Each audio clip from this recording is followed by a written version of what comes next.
শহরে একের পর এক পুরো পরিবার খুন হয়ে যাচ্ছে। জানলে অবাক হবেন, সেই পরিবারের বাবাই তার নিজের স্ত্রী আর সন্তানদের নির্মমভাবে খুন করছে, আর শেষে নিজেও আত্মহত্যা করে। কোনো জোরপূর্বক প্রবেশ নেই, কোনো শত্রুতা নেই। আর সবচেয়ে অদ্ভুত বিষয় কি জানেন? একটি শহরে 10টি পরিবারের সাথে এই একই ভয়ঙ্কর ঘটনা ঘটেছে। পুলিশ, FBI এজেন্টরা সর্বোচ্চ চেষ্টা করে এর পেছনের রহস্য খুঁজে বের করার। তদন্তে বের হয় প্রত্যেকটা পরিবারের এক অদ্ভুত মিল। পরিবারের ছোট্ট মেয়ের জন্মদিন 14 তারিখে, আর সেই 14 তারিখ জন্মদিনেই ঘটে এই বিভৎস ঘটনা। আর প্রত্যেকটা ক্রাইম সিনে পাওয়া যায় একটা রহস্যময় চিঠি, যার নিচে সাইন করা থাকে একটা নাম, লং লেগস। কে এই লং লেগস? সে কি কোনো মানুষ, নাকি পর্দার আড়ালে থাকা স্বয়ং শয়তান, যে ঘরে না ঢুকেই বাবাদের দিয়ে নিজের পরিবারকেই শেষ করাচ্ছে? আর কিভাবেই বা সে এটা করছে?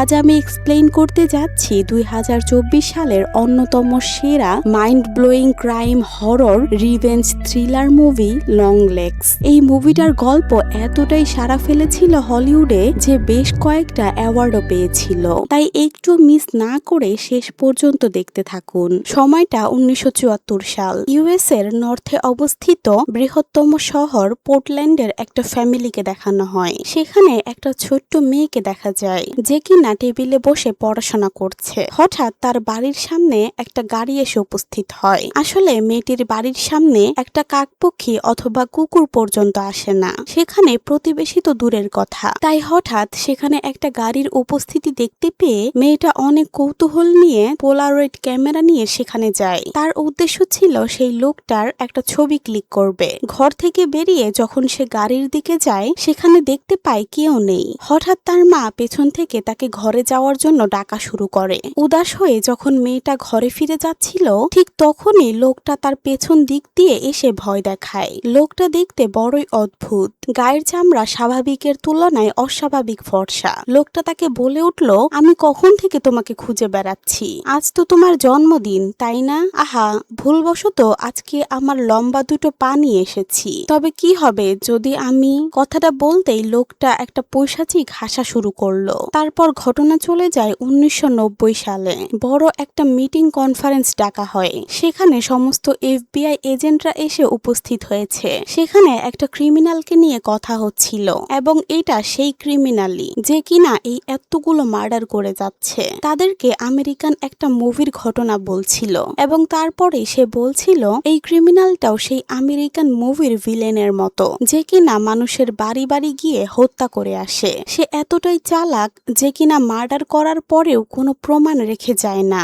উল্টো তাদের জন্য একটা মেসেজ রেখে যায়। আজ অবধি এই মেসেজগুলো তারা ডিক্রিপ্ট করতে পারেনি। তাই সে সকল FBI এজেন্টদেরকে এই কেসটা হাতে নেওয়ার জন্য বলছিল। তার সাথে তাদেরকে কড়া নিরাপত্তায় থাকতেও বলছে। সেখানে মুভির মূল চরিত্র লি হারকারকে দেখতে পাই। সবে মাত্র কিছুদিন হয়েছে সে ইনভেস্টিগেশন শুরু করেছে। তবে আজকে সেই ক্রিমিনালের একটা ইনফরমেশন পায়। তাই সেখানে সে একজন সহকারীকে নিয়ে চলে যায়। লিয়ের সহকারী বাড়িটা চেক করতে গেলে সেখানে কাউকেই পাওয়া যায় না। তবে সেই বাড়ির অপোজিটে আরেকটা বাড়ি আছে। তবে আজ কেন জানি লিয়ের সিক্সথ সেন্স অন্য কিছু বলছে। সে বলছিল সেই ক্রিমিনালটা এই বাড়ির মধ্যেই রয়েছে, তাড়াতাড়ি করে স্পেশাল ফোর্স ডাকা হোক। তার সহকারী তাকে বলছিল এখানে কোনো স্পেশাল ফোর্স ডাকার কোনো প্রয়োজন নেই, সে নিজে গিয়ে সেই বাড়িটা চেক করে আসছে। লোকটা গিয়ে দরজায় টোকা দিয়ে বলতে লাগে, FBI থেকে বলছিলাম, দরজা খোলেন। দরজা খুলতেই হঠাৎ করে পয়েন্ট ব্ল্যাঙ্ক রেঞ্জ থেকে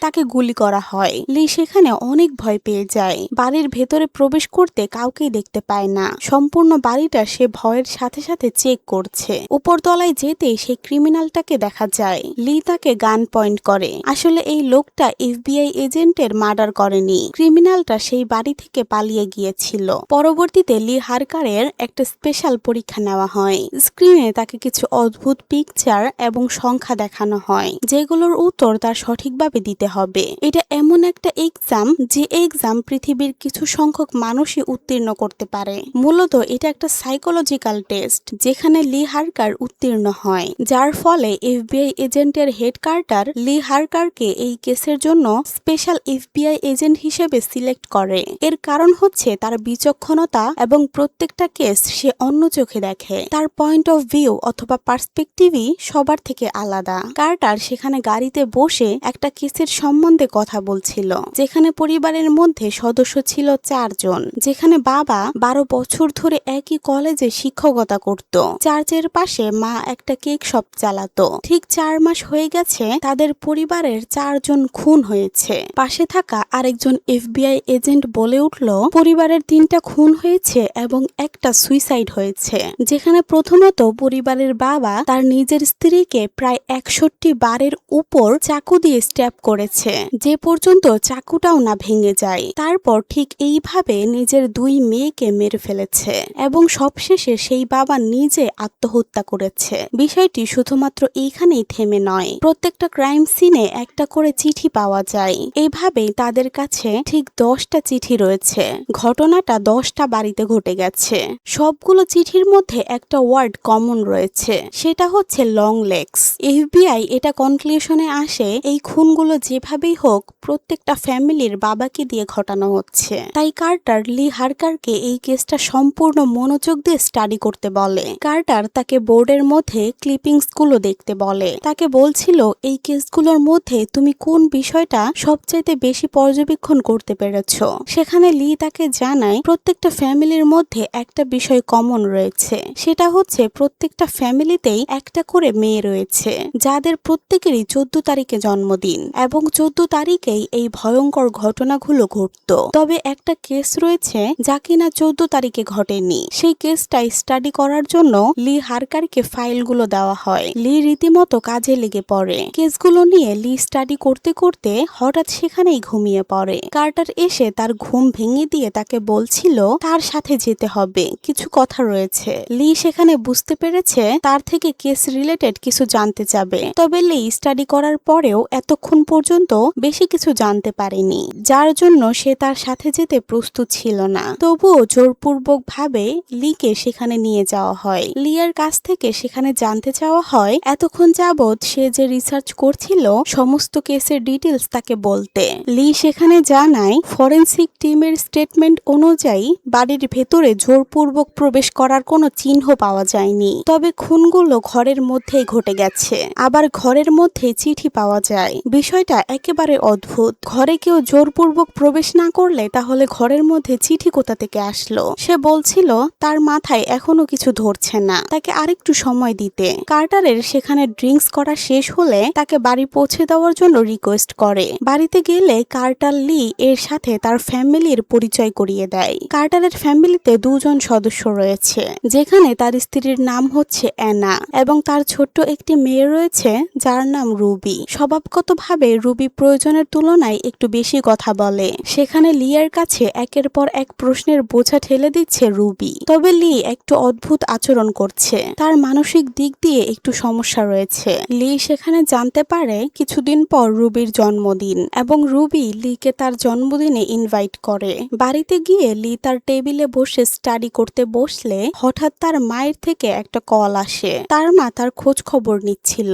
তার মা তাকে বলছিল সে ঠিকমতো প্রেয়ার্স করে কিনা। লি তার মাকে জানায় মাঝে মধ্যে সে চার্চে যায়। তার সাথে তার মা তাকে বলছিল যে বাড়িতে সে কবে আসবে। লি তাকে বলছিল এখন আপাতত তার বাড়ি যাওয়া হবে না, ইম্পর্টেন্ট একটা কেস আছে। কথাটা বলতেই হঠাৎ করে দরজায় এসে কেউ নক করে। বাইরের লাইটটা অন করে জানালা দিয়ে উকি দিতেই একটা ছায়ামূর্তি দেখতে পায় এবং তার পিছু করতে করতে বাহিরে চলে যায়। গান হাতে নিয়ে বাইরে গেলে সে দেখতে পায় তার ঘরের মধ্যে কেউ রয়েছে। তাই ইমিডিয়েটলি সে ঘরের মধ্যে যেতে লাগে। রুমে প্রবেশ করতেই তার টেবিলের উপর একটা চিঠি দেখতে পায়। এনভেলপের উপরে লেখা ছিল ডু নট ওপেন আনটিল জানুয়ারি 14, মানে এই চিঠিটা ততক্ষণ পর্যন্ত খুলবে না যতক্ষণ পর্যন্ত জানুয়ারির 14 তারিখ আসে। চিঠিটা খুলতেই এক অদ্ভুত ল্যাঙ্গুয়েজ দিয়ে লেখা কিছু শব্দ দেখতে পাই। তার সাথে নিচে লেখা রয়েছে লং লেগস। দেখে এমনটা বোঝা যাচ্ছে লেখাটা মাত্র লেখা হয়েছে।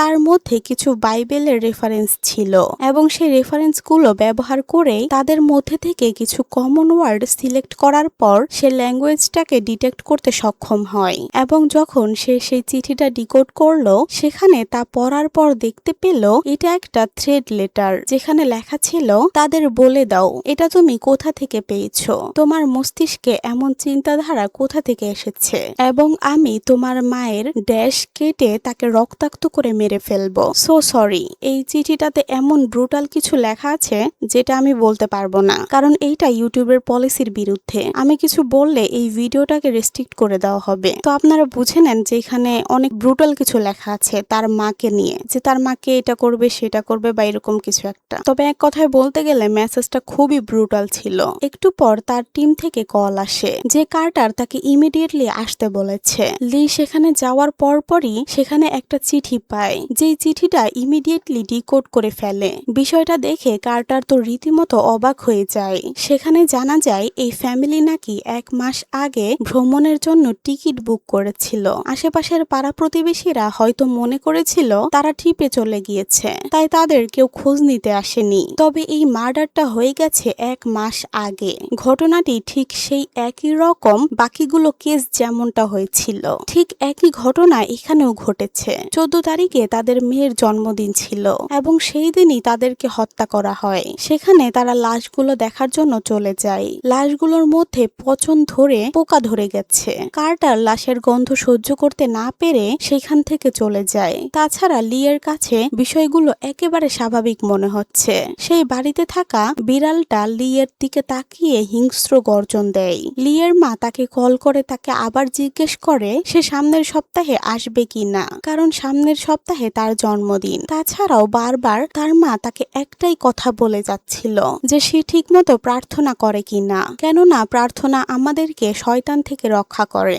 লি প্রতিবারের মতোই তাকে জানায় সে প্রার্থনা করে এবং ঘটনাগুলো যত সামনে আগাচ্ছে তত বেশি অন্ধকার হয়ে যাচ্ছে। তাই এবার লি সম্পূর্ণ কেসটা ঠিক সেই 1974 সাল থেকে বর্তমানে 1990 সাল পর্যন্ত যতগুলো মার্ডারের কেস রয়েছে সবগুলো স্টাডি করছিল। তবে প্রত্যেকটা নিউজ পেপার ঘাটাঘাটি করতে সে একটা জিনিস বুঝতে পারে, বিষয়গুলো কোনো না কোনো ভাবে ব্ল্যাক ম্যাজিকের সাথে জড়িত, কেননা নিউজের মধ্যে এমন কিছুই ছাপানো হয়েছে। তাইলে এবার সম্পূর্ণ পার্সপেক্টিভ চেঞ্জ করে চিন্তা ভাবনা করে। প্রত্যেকটা ফ্যামিলির মার্ডারের ডেটগুলো দেখতে সে সবগুলোর মধ্যে একটা কমন প্যাটার্ন নোটিস করে, যে কিনা প্রত্যেকটা মার্ডারের 6 দিন পরপরই এই একটা ঘটনা ঘটে যাওয়া। বিষয়টা খুবই অলৌকিক ছিল।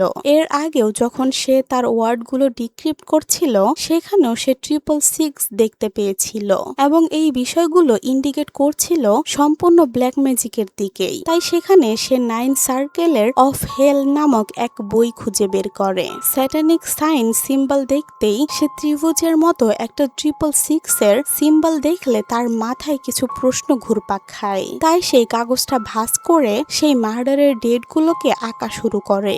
আশ্চর্যের বিষয় হলো ডেটের সাথে লাইন মেলাতেই তা সেই স্যাটানিক সিম্বলকেই রিপ্রেজেন্ট করছে। ঠিক সেই মুহূর্তেই লি দেখতে পায় জানালার ওপাশ থেকে তাকে কেউ নজর রাখছে।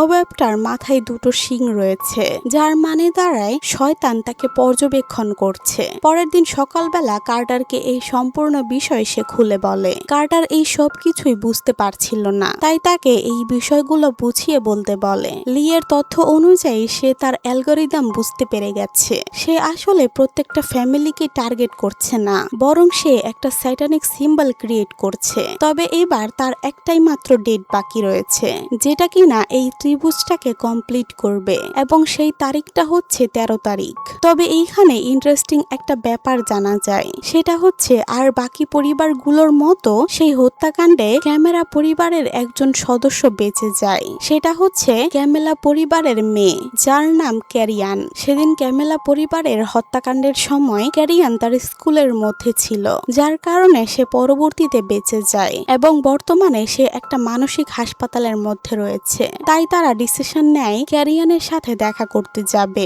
তবে এর আগে তারা সেই ক্রাইম সিনটাতে যাবে যেখানে ক্যামেলা পরিবারের হত্যাকাণ্ড হয়েছিল। জায়গাটার দূরত্ব এইখান থেকে 89 কিলোমিটার। সেদিন তাদের সেখানে যেতে যেতে প্রায় রাত হয়ে গেছে। সেই ফার্ম হাউসের 2য় তলায় ক্রুসিফিক্সের সিম্বল দেখতে পায়। পার্টিশন উঠাতেই সেখান থেকে তারা একটা পুতুল উদ্ধার করে। পুতুলটাকে রিসার্চ করার জন্য তারা ল্যাবে নিয়ে যায়। জানা যায় পুতুলটা যেই কারিগর বানিয়েছে সে খুবই দক্ষ একজন মানুষ। পুতুলের সম্পূর্ণ বডিটা চীনামাটি দিয়ে তৈরি, তবে চুলগুলো আসল মানুষের ছিল।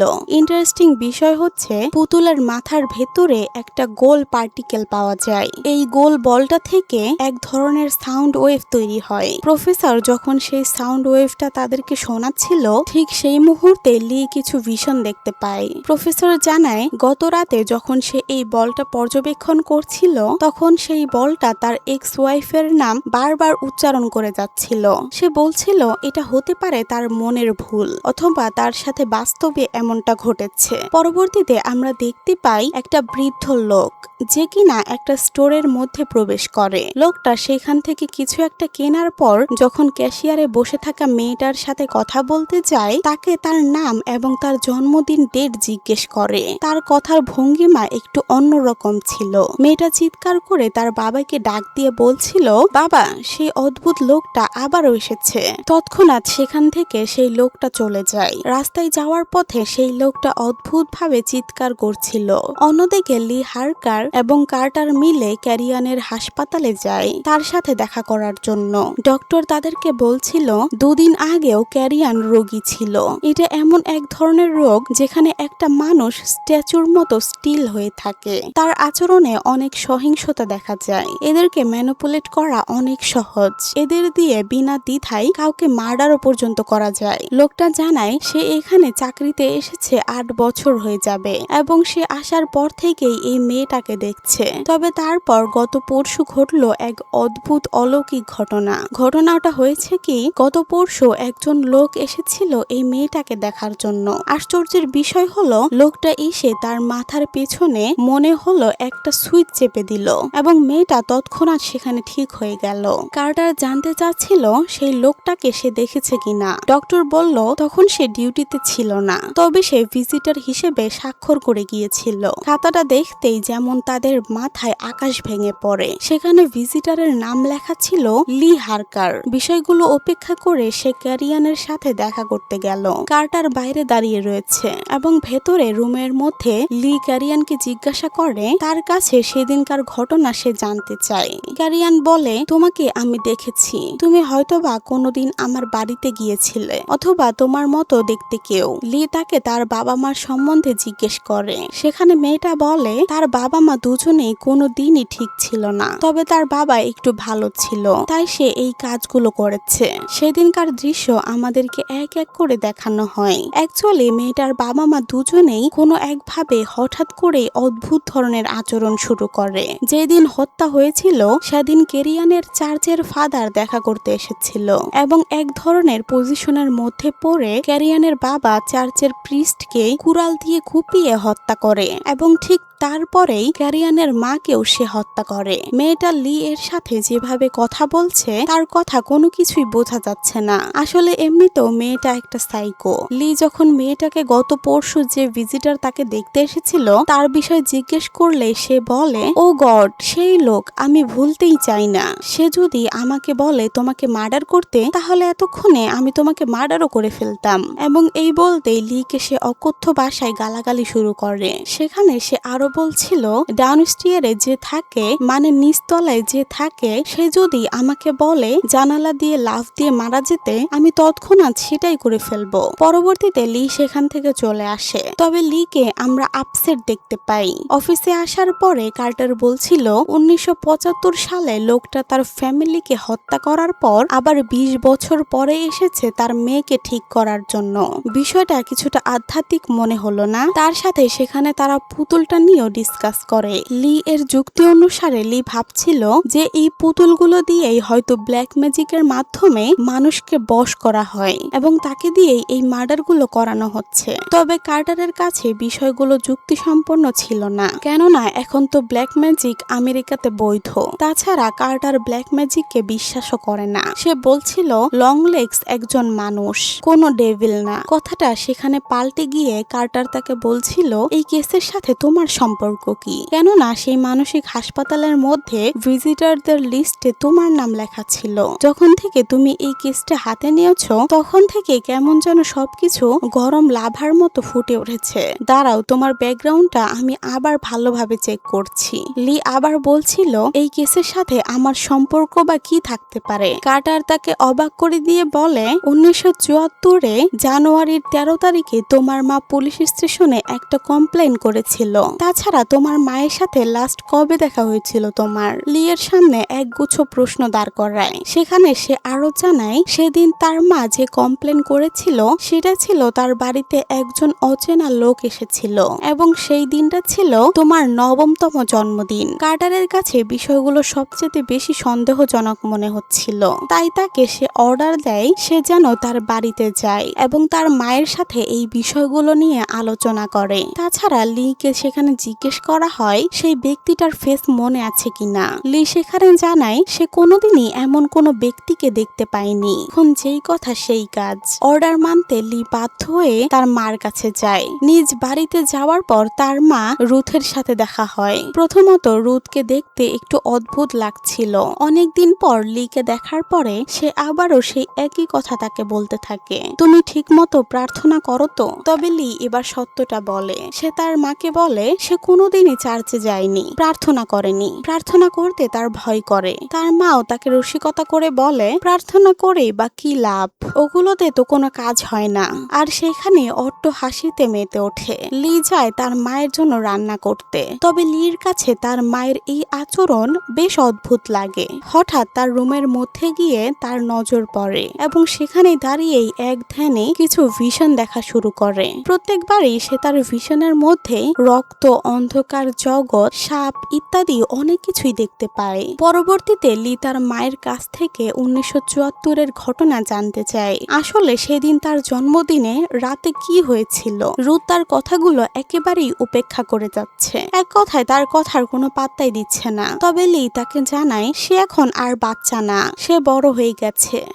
রুথ বলে তুমি বড় হয়েছ কারণ তোমাকে বড় হতে দেওয়া হয়েছে। এই পৃথিবী খুবই নিষ্ঠুর, আমি সবকিছু ভুলে গিয়েছি, আমার কিছু মনে নেই। আশা করি তোমারও ভুলে যাওয়া উচিত। তবে তোমার প্রত্যেকটা জিনিস আমি যত্নে রেখেছি। তুমি তোমার রুমে যাও, গিয়ে সেখানে তোমার জিনিসগুলো দেখতে পাবে। লি তার রুমে প্রবেশ করে। একটু ঘাটাঘাটি করতেই একটা বক্স দেখতে পায়। সেই বক্সটাতে তার ছোটবেলার স্মৃতি রয়েছে। বক্সটা খুলতেই তার নিজের ছোটবেলার জিনিস দেখতে পায়। তার সাথে সে কিছু ফটোস পায়। এই ফটোটা দেখতেই তার কিছু স্মৃতি ভেসে ওঠে।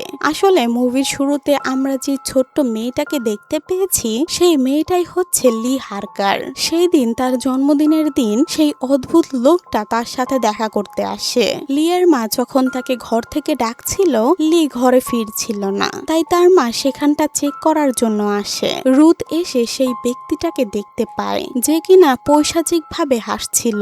রুথ এসে সেই ব্যক্তিটাকে যখন বলছিল তুমি আমার মেয়ের সাথে কেন কথা বলছো, এখানে কেন এসেছো, লোকটা কৃপি ভাবে গান গেয়ে গিয়ে তাকে বলছিল আমাকে ঘরে প্রবেশ করতে দাও, যদি আমাকে ঘরে প্রবেশ করতে না দাও তাহলে আমি একবার না, দুইবার না, যতবার ইচ্ছা ততবার আসবো। পরবর্তীতে লি ইমিডিয়েটলি কার্টারের সাথে যোগাযোগ করে সেই ছবিটা দেখায় এবং তাকে বলে এইটাই সেই লোক যে কিনা তার বাড়িতে এসেছিল তার 13তম জন্মদিনের দিন। কয়েক ঘন্টার মধ্যেই লোকটাকে ইমিডিয়েটলি গ্রেফতার করা হয়। তাকে সিক্রেট একটা রুমে নিয়ে গিয়ে জিজ্ঞাসাবাদ করা হচ্ছিল। আসলে পুলিশদের কাছে ছবি পৌঁছানোর পর তাদের খুব একটা সময় লাগেনি তাকে খুঁজে বের করতে। এমনিতেও আমেরিকান পুলিশরা তো খুবই চালু, আমাদের বাংলাদেশের মতো আইন তাদের না। তারা একটা মানুষের ছবি পেয়ে গেলেই তাকে খুঁজতে খুব বেশি সময় লাগে না। তাকে সিক্রেট একটা রুমে নিয়ে গিয়ে জিজ্ঞাসাবাদ করা শুরু হয়, যেখানে সে তার পরিচয় দেয়। তার নাম হচ্ছে ডেল।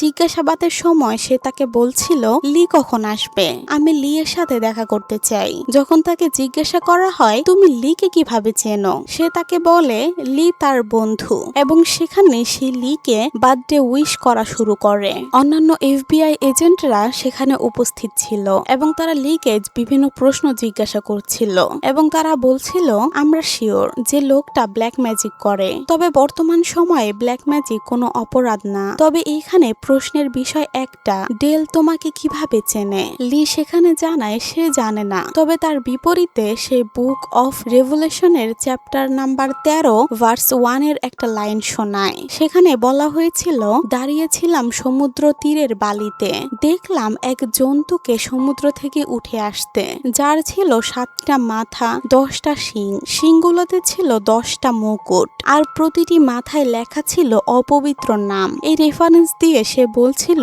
লংলেগস একা নয়, বরং তার সাথে আরো লোক জড়িত রয়েছে যারা কিনা লংলেগসকে সাহায্য করে থাকে। সে তাদেরকে জানায় লংলেগসের সহকারী এমন একজন হতে পারে যাকে কিনা সহজেই মানুষ রুমে প্রবেশ করতে দিবে। সে তাদেরকে জানায় একমাত্র লংলেগসই বলতে পারে তার সহকারী কে। লিকে তারা অনুমতি দেয় লংলেগসের সাথে কথা বলার জন্য।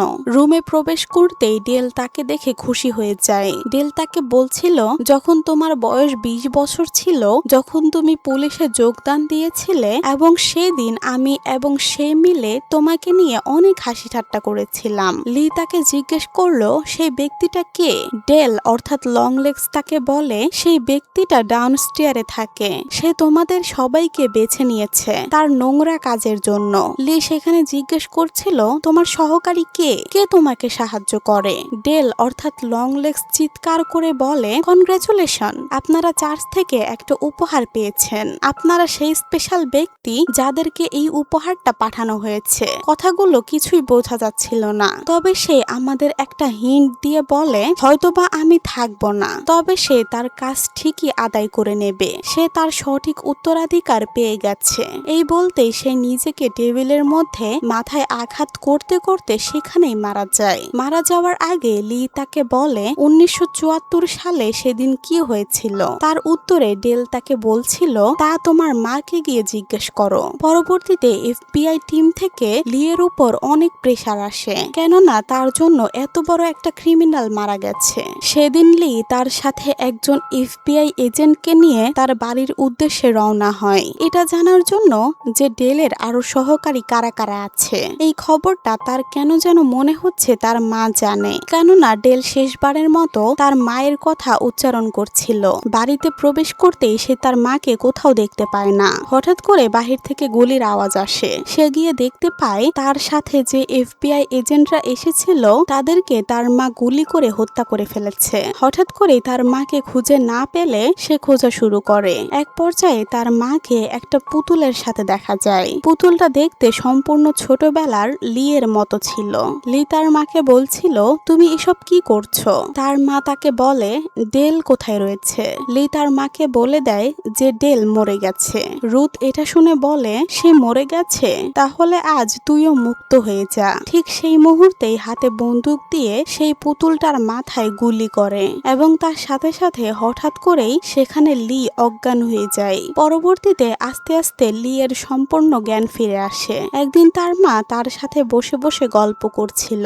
সেদিন তার মা তাকে বলছিল লি ছোট থাকতেই তাদের বাড়িতে কেউই আসতো না, তবে হঠাৎ একদিন একজন ব্যক্তি আসে। সেই দিনটা ছিল লি এর জন্মদিন। লোকটা ছিল একজন পুতুল নির্মাতা। সে পুতুল তৈরি করত।